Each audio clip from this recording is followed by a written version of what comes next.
इस समय हम मौजूद हैं फुवारा गार्डन में। फुवारा गार्डन क्यों कहा जाता है, ये आप देख सकते हैं। यहाँ पे फुवारे हैं। ये तो सबको पता है कि फुवारा गार्डन क्यों कहा जाता है। उसके बाद इसका नाम कृष्ण चंद्र पार्क पड़ा, किस वजह से पड़ा और क्या कहानी है इस फुवारा गार्डन की, ये आज तक किसी को नहीं पता। लोग दूर दराज से आते हैं, मेंढर से, सुरनकोट से, यहाँ पे टहलने के लिए, क्योंकि यहाँ पे 14,700 फूल हैं डिफरेंट वैरायटीज़ के। यहाँ पे लोग वो देखने आते हैं, नज़ारा लुत्फ़ जो यहाँ पे वो लोगों को मिलता है। यहाँ पे शाम को भी यहाँ पे बहुत सारे लोग आते हैं, लेकिन जो इसकी कहानी है वो किसी को नहीं पता। लेकिन खन्ना साहब को डिटेल में कई चीज़ें पता हैं जो इनसे जानने की कोशिश करेंगे। खन्ना साहब, बहुत बहुत स्वागत है आपका। इसको फुवारा गार्डन कहा जाता है और इसके बाद कृष्ण चंद्र पार्क का इसको नाम दिया गया।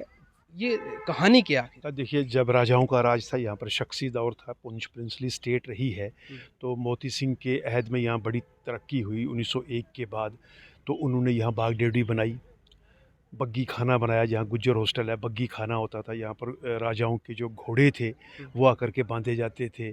आपका टाउन हॉल बना जिसको मंडी हॉल कहते थे पाकिस्तान से, क्योंकि हमारा उस वक्त सीधा जो ताल्लुक़ था लाहौर के साथ था। तो मंडी हॉल में यहाँ पर आपने देखा होगा कि ऊपर बरादरियाँ बनी हुई हैं। ख़वातीन जो होती थी राजाओं की, वहाँ बैठ के देखती थी प्रोग्राम। लाहौर से शायर, अदीब, गाने वाले, नाचने वाले आते थे, तो यहाँ प्रोग्राम होता था।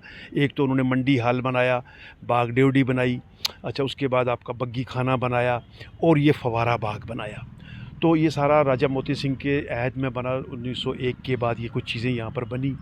लेकिन उसके बाद ये है कि कृष्ण चंद्र पार्क, इसको नाम इसलिए दिया कि कृष्ण चंद्र पुंछ के एक सपूत थे, जो कि डॉक्टर गौरी शंकर थे, उनके बेटे थे।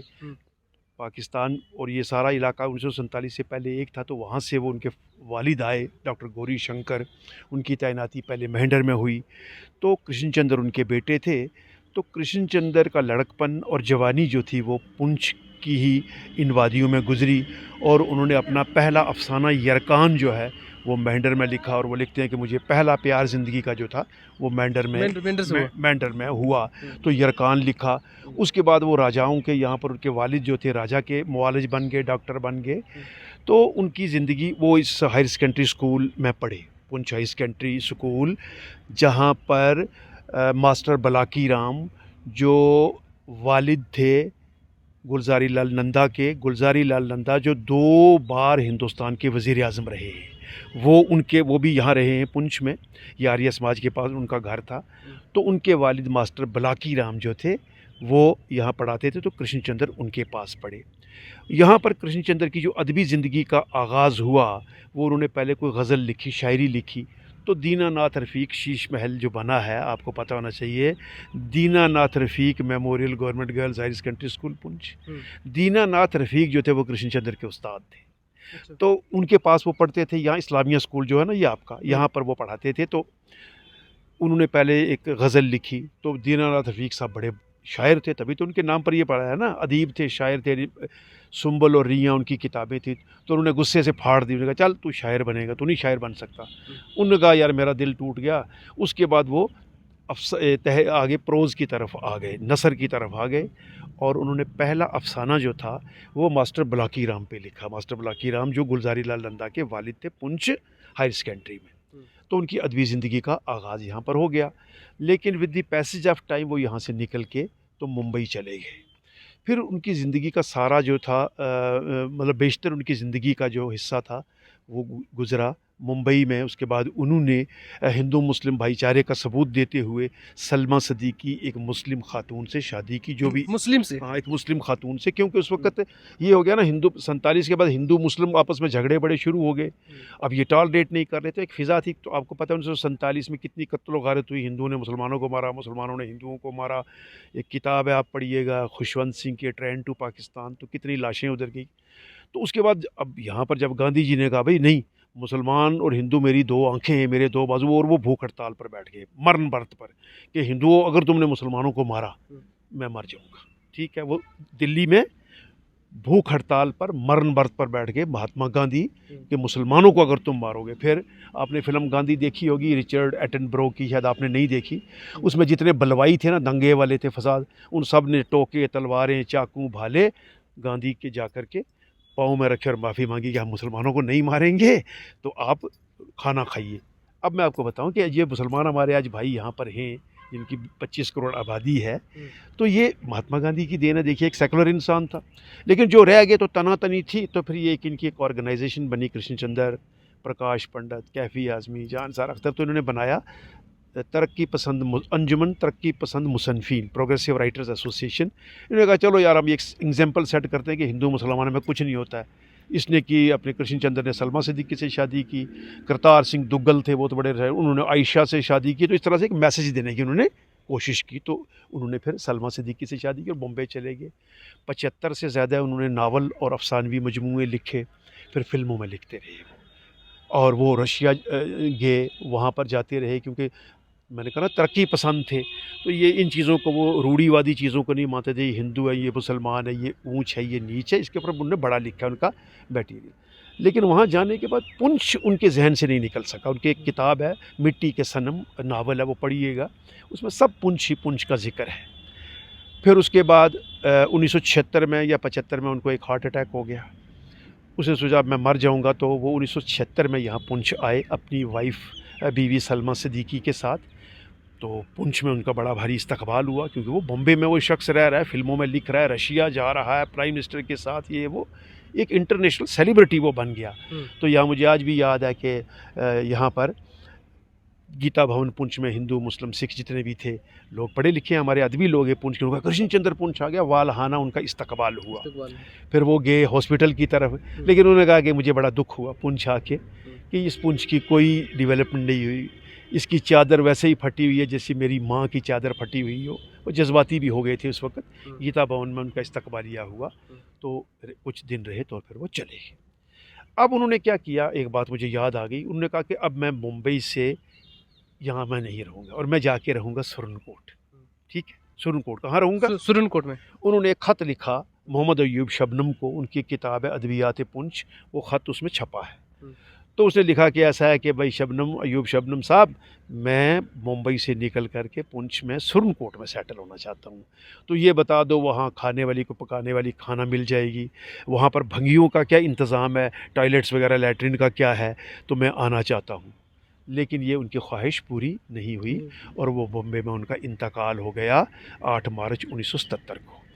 लेकिन उनकी वसीयत थी कि मेरी अस्थियां जो हैं, देखिए आप इसरार काज़मी साहब, हिंदुओं में है कि जब मर जाते हैं, हमारे पुंछ में भी जब कोई हिंदू मरता है तो उसकी अस्थियां हरिद्वार ली जाती हैं और वहाँ गंगा में पुरवाई जाती हैं। लेकिन उन्होंने कहा मेरी अस्थियां पुंछ में ली जाए और पुंछ के दरिया में बहाई जाए, पुंछ रिवर में। झूला ब्रिज जो होता था वो फ़ोटोग्राफ भी हैं, अब मेरे पास मैगज़ीन कहीं पड़ी होगी।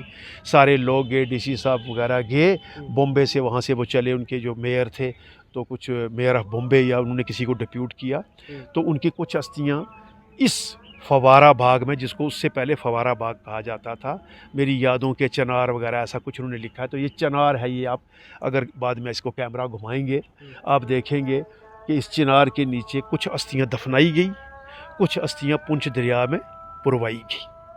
पुंछ से उनका इश्क देखिए, उनकी मोहब्बत देखिए कि बजाय एक हिंदू शख्स है और वो कहता था कि अभी मेरी अस्थियाँ बजाय हरिद्वार के, उसने पुंछ को ज़्यादा मुक़द्दस समझा, ज़्यादा पवित्र समझा, पुंछ के दरिया को, पुंछ की सरज़मीन को। तो फिर बाकायदा एक प्रोग्राम हुआ, ये म्यूनसिपैलिटी ने इसको मेंटेन किया हुआ है, तो कुछ अस्थियाँ इनकी यहाँ दबाई गई और कुछ दरिया में पुरवाई गई। ठीक है जी। तो कृष्ण चंद्र, उसके बाद उनके मरने के बाद हमें एक चीज़ और याद आ गई कि मोहम्मद अयूब शबनम साहब जो हैं पुंछ के बहुत बड़ी एक अदबी शख्सियत है, और पहला अखबार उन्होंने सुरनकोट से, एक ही अखबार निकला, पहला अखबार जो निकला सितारों से आगे, हाँ वो अखबार निकाला मोहम्मद अयूब शबनम ने। और फिर कृष्ण चंद्र के नाम से कृष्ण चंद्र मेमोरियल अंजुमन या कृष्ण चंद्र मेमोरियल अदबी क्लब उन्होंने बनाया मोहम्मद अयूब शबनम साहब ने। तो उसमें कई गतिविधियां जो थी वो सरगर्मियां होती रही, मुशायरे होते रहे, बैठकें होती रही। तो वो आज भी, अब तो वो बुज़ुर्ग हो चुके हैं, थोड़े अलील रहते हैं अयूब शबनम साहब, लेकिन उन्होंने बड़ा एक अच्छा काम किया कि उन्होंने किताब लिख दी है अदबियात पुंछ। उसमें उन्होंने पुंछ का अदब किया था। तो वो ख़त जो आखिरी बार कृष्ण चंद्र जी ने लिखा, किसको, मोहम्मद अयूब शबनम, वो उसने प्रिंट किया है, तो उसमें बिल्कुल लिखा हुआ है कि मैं यहाँ आना चाहता हूँ। और सुरनकोट उनको कितना प्यारा लगा। देखिए अब सुरनकोट की क्या हालत है। अब बारिश होती है तो नाल लोगों के घरों में पानी आता है, लोगों ने कस्सियों पर मकान बनाए हैं तो मकान अंदर घुसता है पानी। सुरनकोट इतनी खूबसूरत जगह थी, वो आदमी जो स्विट्ज़रलैंड रशिया कहाँ कहाँ गया, लेकिन उसने कहा कि सुरनकोट एक रहने की जगह, ये जन्नत है। उसने कहा रोम जो है वो 7 टीलों पर आबाद है। कृष्णचंद्र ने लिखा कि रोम 7 टीलों पर आबाद है, लेकिन मेरा पुंछ 12 टीलों पर आबाद है। ठीक है, अब ये टीले उसने गिनाए हैं कौन कौन से टीले हैं। ठीक है, ये आपका डीसी ऑफिस का एक टीला आ गया, ये आपका आ गया अपने अदालत का, फिर आपका आ गया हमारा ये एक डीसी ऑफिस के आगे एक वो बंगला है, वो इस तरीके से कर करा के आप पढ़ें उसको तो 12 टीले जगह। रोम 7 टीलों पे आबाद है, लेकिन पुंछ, मेरा पुंछ 12 टीलों पे आबाद है। तो एक खूबसूरत शायर ये रहा है ये। तो कृष्णचंद्र जी उसके बाद फिर जब लोगों को उस वक़्त एहसास हुआ कि भाई अगर कृष्णचंद्र एक पुंछ का सपूत था और मरने के बाद उसने ये बात कही, तो उस वक़्त पीजी धर चक्रवर्ती साहब थे, डीसी साहब। तो यहाँ पर क्या किया गया कि इस बाग को फवारा बाग की जगह पर इसका नाम रखा गया कृष्णचंद्र पार्क। कृष्णचंद्र पार्क रखा गया। मुझे आज भी याद है, एक बहुत बड़ा प्रोग्राम हुआ, हमारे के.डी. मैनी साहब बड़े पेश रहे उस प्रोग्राम में, प्रोफेसर जगन्नाथ आज़ाद, उर्दू के बड़े बड़े अदीब शायर आए। तो यहाँ डिग्री कॉलेज पुंछ में एक बहुत बड़ा मुशायरा हुआ। फिर उनका ये देखते हैं जो बस्ट बना हुआ है, जो मुजस्मा उनका लगा, बस्ट कहते हैं इसको, है जी। तो ये बस्ट यहाँ पर लगा तो इसको नाम दिया गया कृष्णचंद्र पार्क, जो कि एक अजीम, मतलब बर्रे सगीर की एक अजीम अदबी शख्सियत थी। जो कुछ उन्होंने लिखा वो इतना ज़बरदस्त लिखा कि जिसका तर्जुमा दुनिया की 42 ज़बानों में हुआ। करना साहब, एक चीज़ मैं और जानने की कोशिश करूँगा, इन्होंने बहुत सारे नावल्स भी लिखे, कोई ऐसा नावल जो आपको बहुत ज़्यादा मुतासिर करता हो? देखिए उनका नावल जो मिट्टी के सनम मैंने अभी जिक्र किया है ना, जो मिट्टी के सनम उनका नावल है ना, वो पुंछ के इर्द गिर्द घूमता है। अफसाने उन्होंने लिखे पुंछ की क्लियोपेट्रा। ठीक है, क्लियोपेट्रा आपको पता है कि दुनिया की सबसे हसीन औरत हुई है क्लियोपेट्रा दुनिया की, लेकिन वो उन्होंने कहा मैं पुंछ में रहा तो पुंछ में भी कितनी हसीन औरत थी कि जिसे मैं क्लियोपेट्रा का नाम देता हूँ। पुंछ की क्लियोपेट्रा, पढ़िएगा उसको। ऊपर तालाब है जो 1927 में बना है, यहाँ बिजली आई है। तो 1927 में यहाँ बिजली आई है शख्सी दौर में।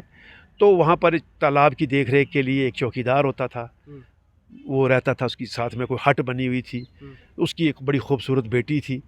तो अक्सर ये भी नौजवानी के आलम में गए, वो उसकी खूबसूरती से मुतासर हुए तो उन्होंने लिखा तालाब की हसीना है। एक उनका अफसाना ये भी है, तालाब की हसीना, पुंछ की क्लियोपेट्रा। अच्छा, इस तरीके से उन्होंने कई एक ऐसे अफसाने लिखे हैं, पुंछ के ऊपर ही ज़्यादा लिखा उन्होंने। तो पढ़िएगा उनका मजमूए हैं अफसानों के। तो पुंछ बॉम्बे में सारी उम्र बंदा रहा, लेकिन पुंछ उसके जहन से नहीं गया। पुंछ में हमारे शेख सज्जाद साहब हैं, एक अदबी शख्सियत थे, वो गए फिर बॉम्बे में मिले उनको, कृष्णचंद्र जी को। वो बॉम्बे में हमारे ये लोग सारे जा कर के उसको मिलते भी रहे।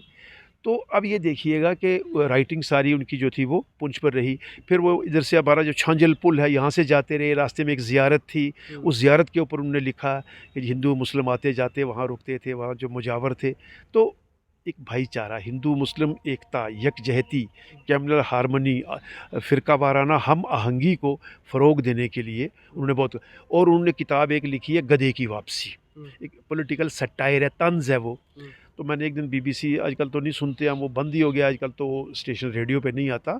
मैंने एक बार एक लेडी का इंटरव्यू सुना था BBC से। उसने कहा था कि BBC लंदन में, इंग्लैंड के अंदर गधे की वापसी एक उनका नावल है, सटायर तंज़ है, कि रशिया में आज तक उसकी 20 लाख कापियाँ छपी हैं। 20 लाख छपी हैं, लेकिन अगर बाज़ार में ढूंढने जाओ तो मार्केट में नहीं मिलती। किसी दोस्त के पास हो तो वो आपको दे देगा। लोगों ने हाथों हाथ उसको, रशिया में ट्रांसलेट हो गया ना वो, 42 ज़बानों में उनका तर्जुमा हुआ है, उनकी तसनीफ़ात का और तख्लीक़ात का।